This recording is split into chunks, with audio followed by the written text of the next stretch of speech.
தாவீது ஆண்டவர் நோக்கி பார்க்கும்போது ஆண்டவர் என்ன பண்ணாராம், தாவீதுக்கு செவி கொடுத்தார் என்று சொல்லி வேதம் சொல்லுகிறது.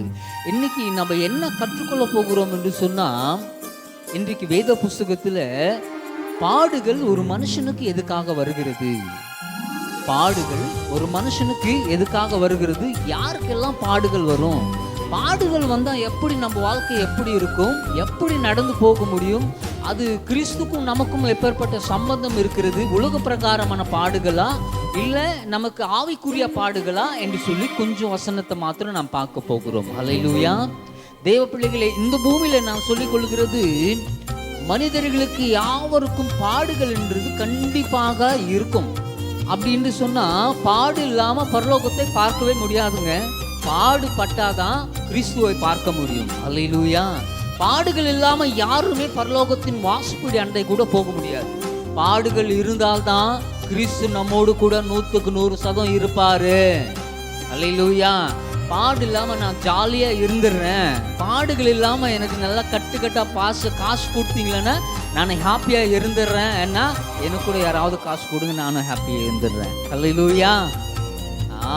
பாடுகள் இல்லாம எந்த வேலையுமே பாருங்க, எந்த வேலை ஆரம்பிச்சாலும் அது பாடுகளோடு கூட இருந்து ஆரம்பிக்கிறதுனா அது நேர்த்தியாய் செம்மையாய் ஆசீர்வாதமாய் மாற்றுகிறதுக்கு தான் ஆண்டவர் பாடுகளை கொடுக்கிற தேவன் அவர்.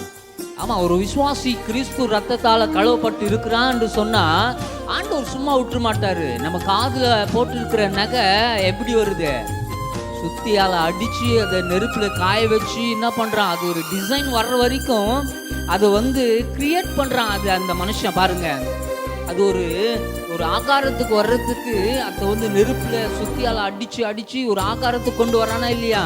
இங்கே தான் நம்ம அழகாக போடுறோம், ஆனால் அவங்ககிட்ட இருக்கும்போது அது நல்லா அடிப்பட்டு உதப்பட்டு தான் இருக்கிறது. ஆனால் இங்கே நான் என்ன சொல்ல வரேன்னா, ஒவ்வொரு விசுவாசி வாழ்க்கையிலும் அடிப்பட்டு தேவ சமூகத்தில் பாடுகள் சோதனைகள் அநேகமான பாடுகள் வந்தாதான் கிறிஸ்து முழுமையாக நம்மோடு கூட பேசுகிற நேரம் சீக்கிரமாக இருக்கிறது என்று அர்த்தம். அல்லேலூயா.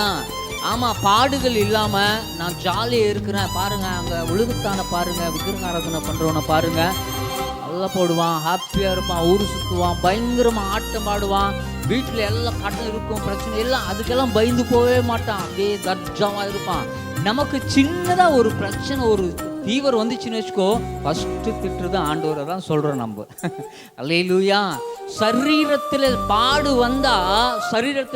வந்த உடனே கிறிஸ்துவ இத்தனை நாளாக நம்ம ஆராதனை பண்ணனே, எனக்கு எதுக்கு இந்த பாடுன்னு கிறிஸ்துவ கேள்வி கேட்கக்கூடிய அந்த நிலைமைக்கு நம்ம போயிடுறோம். அதுக்கு முன்னாடி அந்த பாடுகள் எதுக்காக நமக்கு வந்துச்சு என்று சொல்லி ஆண்டவர் சமூகத்தில் முதல்ல நம்ம கேட்கறதே இல்லை. அதை முன்னாடி விட்டுட்டு பின்னாடி இருக்கிறத முன்னாடி எடுத்து போட்டு கிறிஸ்துவை ஏதாவது சொல்லிடுறோம். ஆனால் கூட கிறிஸ்து நம்ம மேலே கோவப்படவே மாட்டார். அல்லேலூயா.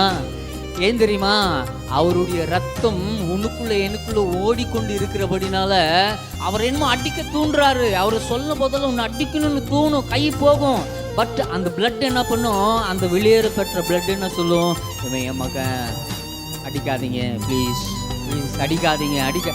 அவர் அடிக்க வரும் போதெல்லாம் அந்த ரத்தம் உன்னை காப்பாத்துது. அவர் அடிக்க வரும் போதெல்லாம் அந்த ரத்தம் உன்னை திடீர்னு காப்பாத்துது. பாருங்க, ஏன் தெரியுமா, அந்த ரத்தம் உன்னை திடீர்னு காப்பாத்துது. என் மகன் அநேக பாடுகளோடு இருக்கிறான், அந்த ரத்தமும் பாடுகளை சொல்லி ஆண்டவர் உன்னை காப்பாற்ற விடுகிறது. அல்லேலூயா. தேவ